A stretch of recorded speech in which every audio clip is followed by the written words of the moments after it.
Hi dear friends, എല്ലാവർക്കും വിജീസ് കിച്ചൻ്റെ പുതിയൊരു വീഡിയോയിലേക്ക് സ്വാഗതം. ഞാൻ നിങ്ങളുടെ സ്വന്തം ചേച്ചിയ. എൻ്റെ പ്രിയപ്പെട്ട ഓരോരുത്തർ സുഖമായിട്ടിരിക്കുന്നു. ദൈവം സഹായിച്ച് ഞങ്ങളും ഇവിടെ സുഖമായിട്ടൊക്കെ ഇരിക്കുന്നു. ഇന്നും ഒരു പകൽക്കാലം ദൈവം ദാനമായി തന്നു. അതിന് ദൈവത്തിന് നന്ദി പറയാം.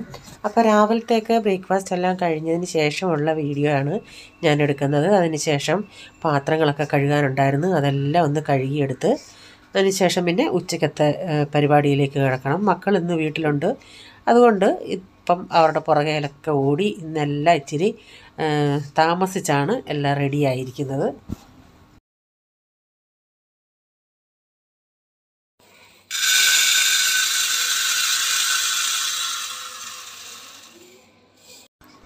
രാവിലെ തോരൻ വയ്ക്കാനായിട്ട് ചെറുപയർ തോരനാണ് വെക്കുന്നത്. അതിനായിട്ട് ആദ്യം ചെറുപയറങ്ങ് അടപ്പത്തിട്ട് ഒരു വിസിലടിച്ചെടുക്കട്ടെ. എന്നിട്ട് എനിക്ക് കുക്കർ ആവശ്യമുണ്ട്, അതുകൊണ്ട് പയറങ്ങ് ആദ്യം വേവിച്ചെടുത്താൽ പിന്നെ ആ പയർ ഞാനൊരു പാത്രത്തിലോട്ട് മാറ്റിയിട്ട് പിന്നെ കുക്കർ കഴുകി എനിക്ക് അടുത്ത പിന്നെ കുക്കിംഗ് ചെയ്യാനായിട്ട് ഈ കുക്കർ വേണം. അപ്പോൾ പയർ കഴുകി അതൊന്ന് അടപ്പത്ത് വെക്കട്ടെ. വെള്ളം ഒഴിച്ചൊന്ന് വെക്കുന്നേ ഉള്ളൂ, പിന്നെ വെന്തതിന് ശേഷം ബാക്കിയുള്ളതെല്ലാം ചേർക്കുന്നത്. പയർ അടപ്പത്ത് വെച്ചിട്ട് വെള്ളം ഒഴിച്ച് വയ്ക്കുന്ന ക്യാൻ ഒന്ന് കഴുകണമായിരുന്നു. അതൊന്ന് എന്നും കഴുകാറില്ല, 2-3 ദിവസം ഇടവിട്ടേ കഴുകാറുള്ളൂ. അതൊന്ന് കഴുകിയെടുക്കട്ടെ.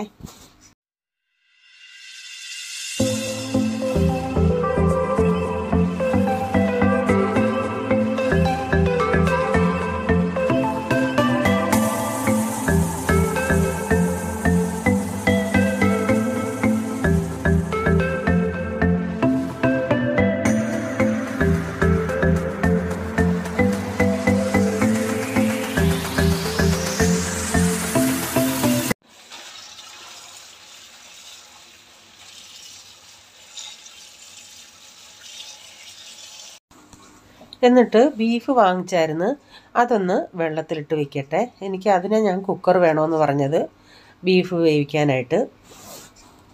അപ്പോൾ പീസാക്കിക്കൊണ്ടാണ് വന്നത്. എനിക്കിനിയിപ്പോൾ അതിൻ്റെ അകത്ത് ഇത്തിരി നെയ്യോ അങ്ങനെയുള്ളതൊക്കെ ഉള്ളത് എടുത്ത് മാറ്റിയിട്ട് കഴുകിയെടുത്താൽ മതി. അതുകൊണ്ട് പീസാക്കിക്കൊണ്ട് വന്നതുകൊണ്ട് അത്ര ബുദ്ധിമുട്ടില്ല. കവറ് കച്ചട ബക്കറ്റ് ഇടാനാണെങ്കിലും അതൊന്ന് കഴുകിയിട്ടിട്ട് ആ ബ്ലഡിൻ്റെയൊക്കെ ഇതോടുകൂടി കച്ചട ബക്കറ്റിൽ ഇടുവാണെങ്കിൽ ഒരു സ്മെല്ല് വരും. അതുകൊണ്ട് ഞാനൊന്ന് കഴുകിയിട്ട് വെള്ളം വാലാനായിട്ട് കവർ അവിടെ വെച്ചിട്ടുണ്ട്. എന്നിട്ടാണ് കച്ചട ബക്കറ്റിലിടുന്നത്. എന്നിട്ട് കുടിക്കാനുള്ള വെള്ളമൊക്കെ ഞാനൊന്ന് തിളപ്പിക്കാനായിട്ട് വെച്ചിട്ടുണ്ട്. എന്നിട്ട് ഈ ബീഫ് ഒരു 3-4 പ്രാവശ്യം ഞാനിങ്ങനെ ഒന്ന് കഴുകി എടുത്തതിന് ശേഷമാണ് ഉപ്പിട്ട് വെക്കുന്നത്.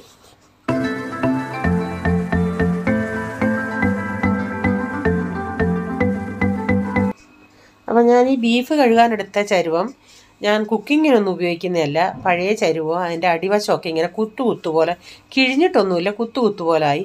അപ്പോൾ ഇങ്ങനെയൊക്കെ ഇതൊക്കെ കഴുകാനായിട്ട്, വെജിറ്റബിൾസ് കഴുകാനും ഇതൊക്കെ കഴുകാനായിട്ട് ഈ ചരുവാണ് എടുക്കുന്നത്. അവർ പറഞ്ഞു കൊടുക്കടാ, പ്രൈസും ചേർട്ട് ഇവിടെ വാ. ഇവിടെ പറഞ്ഞു കൊടുക്കടാ കൊച്ചിന്.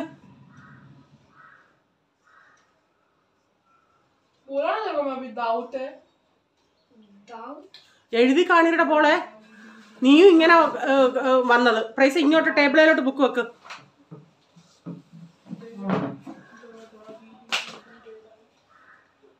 എടാ ഇവിടെ ടേബിൾ വെക്ക്, അവന് കാണണം. റഫ് ബുക്ക് എടുത്ത് കൊടുക്ക്, റഫ് ബുക്ക് എടുത്ത് കൊടുക്ക, അവൻ എഴുതി തരും.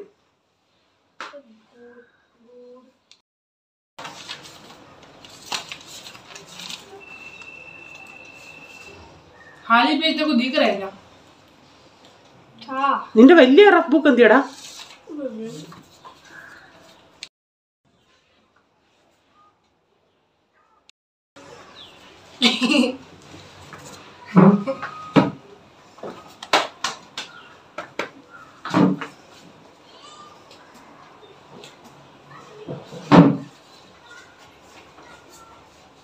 ഇപ്പൊ കിട്ടും 2-നും. നീ ഇങ്ങോട്ട് മാറാൻ അവൻ്റെ അടുത്തുനിന്ന്.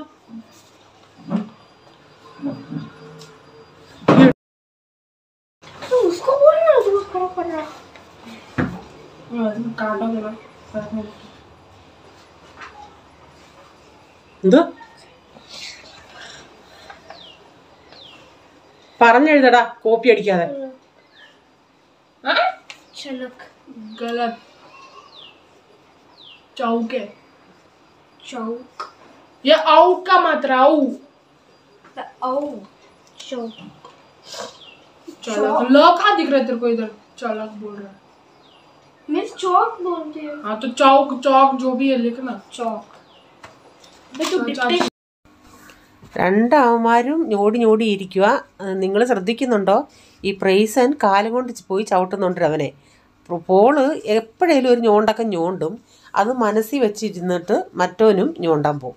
രണ്ടിനെയും പഠിപ്പിക്കാതിരുത്തി. അന്നേരം മറാഠി, എനിക്ക് മറാഠി അത്ര വശമില്ല. മറാഠി അവന് ഡിറ്റക്ഷൻ വേർഡ്സ് ഉണ്ട്. അത് ഹിന്ദി പിന്നെയും പോട്ടെന്ന് പറയുമ്പോൾ മറാഠി എനിക്ക് പ്രൊനൗൺസ് ചെയ്യാനായിട്ട് എനിക്കിത്തിരി ബുദ്ധിമുട്ടാണ്. അപ്പം ഞാൻ പോളിനോട് പറഞ്ഞെടാ നീ അവിടെ ഇരുന്ന് അവനെ ഒന്ന് പഠിപ്പിയിരുന്നു. പോള് പഠിപ്പിക്കുന്നുണ്ടെങ്കിൽ വലിയൊരു സ്റ്റൈലാണ് കേട്ടോ. കാരണം അവൻ ഒരു സാറാന്നുള്ള മട്ടിൽ അവൻ പഠിപ്പിക്കുന്നത്. കൊച്ചിനങ്ങ് എല്ലാം അറിയാവുന്ന മട്ടിൽ.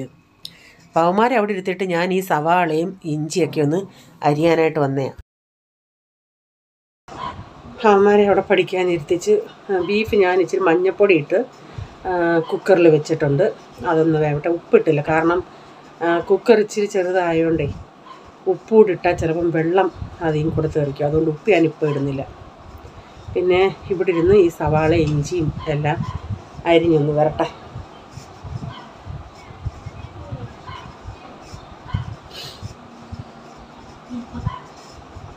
പയറ് വേവിച്ച് വെച്ചു. ഇനി ആ പയറൊന്ന് ചിലപ്പോൾ തേങ്ങ ചേർക്കും, ഒരു തോരൻ വെക്കണം.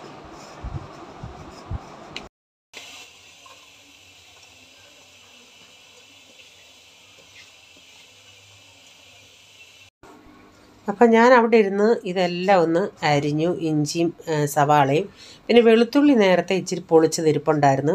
അതുകൊണ്ട് വെളുത്തുള്ളി എടുത്തങ്ങ് ഇട്ടാൽ മതിയായിരുന്നു. അപ്പോൾ അവന്മാരുടെ പുറകെ ഓടി ഓടി ഓടി ഇന്ന് ഒത്തിരി സമയമായിട്ടുണ്ട്. ഇപ്പം ഇന്ന് ഉച്ചയ്ക്കാണെങ്കിലും ഒത്തിരി ലേറ്റായിട്ടുവാ. ഞാൻ അന്നേരം പോളിനോട് പറഞ്ഞപ്പോളെ നിങ്ങളെത്ര എന്നെ ബുദ്ധിമുട്ടിക്കുന്നോ അത്രയും ലേറ്റായിട്ടേ നിങ്ങൾക്ക് കഴിക്കാൻ പറ്റത്തുള്ളൂ. അപ്പോൾ രണ്ടുപേരും ഇങ്ങനെ ഇരിക്കും. എന്നാൽ ചില സമയത്തിരുന്ന് രണ്ടുകൂടെ കളിക്കുന്നതും കാണാം. അങ്ങനെ ഞാൻ ഇതൊന്ന് വഴട്ടിയെടുക്കട്ടെ.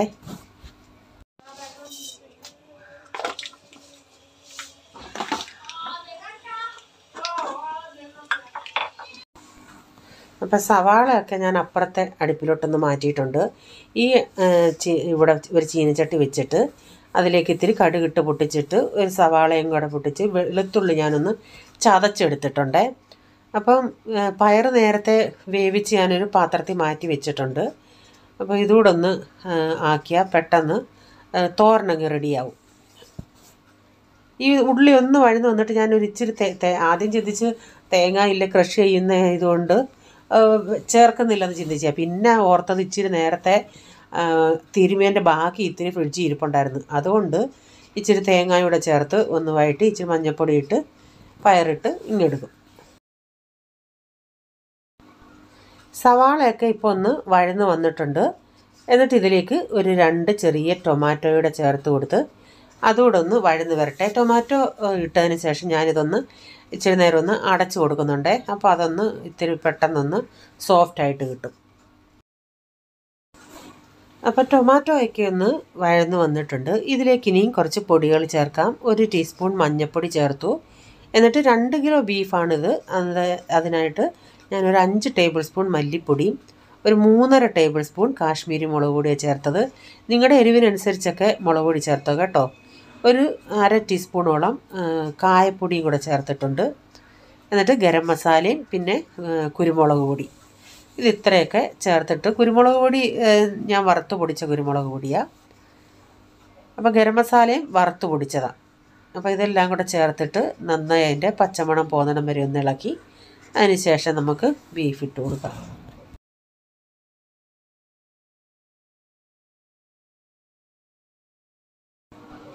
ഇന്നലത്തെ ചോറുണ്ടായിരുന്നു. അതുകൊണ്ട് ഇച്ചിരി ലേറ്റായിട്ട് അരി അടപ്പത്തിട്ടാൽ മതിയായിരുന്നു പുതിയ ചോറിന്.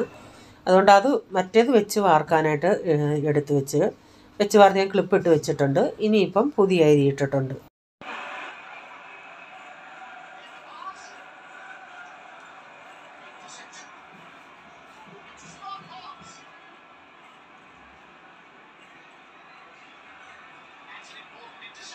ക്രിക്കറ്റാണോടാ? പിന്നെ फुटबॉल പ്രൈസിൻ്റെ റുമാൽ എന്തിയേ?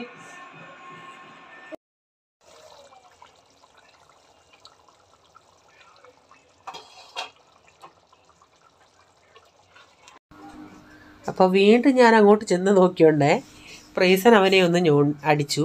അത് ഞാൻ വീഡിയോ എടുത്തപ്പോഴത്തേന് അതങ്ങ് അനങ്ങാതായി.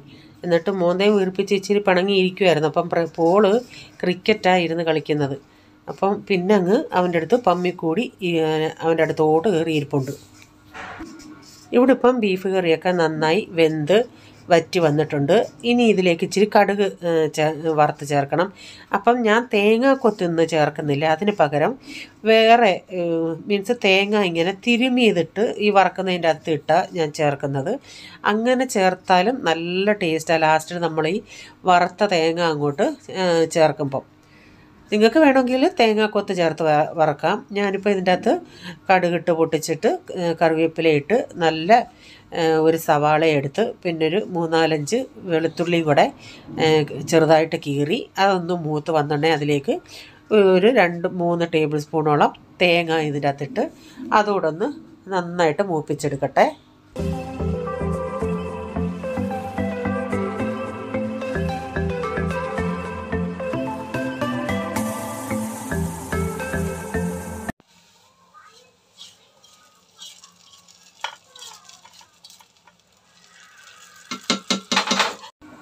അപ്പോൾ ഇത് വറുത്തിട്ടിട്ട് ഉടനെ ഞാൻ മിക്സ് ചെയ്തില്ല. ഇച്ചിരി നേരം ഞാനൊന്ന് അടച്ച് വെച്ച് അതിന് ശേഷമാണ് മിക്സ് ചെയ്തത്. അപ്പം കുറച്ച് നേരം കഴിഞ്ഞതിന് ശേഷം ഞാനിതൊന്ന് മിക്സ് ചെയ്തെടുക്കട്ടെ.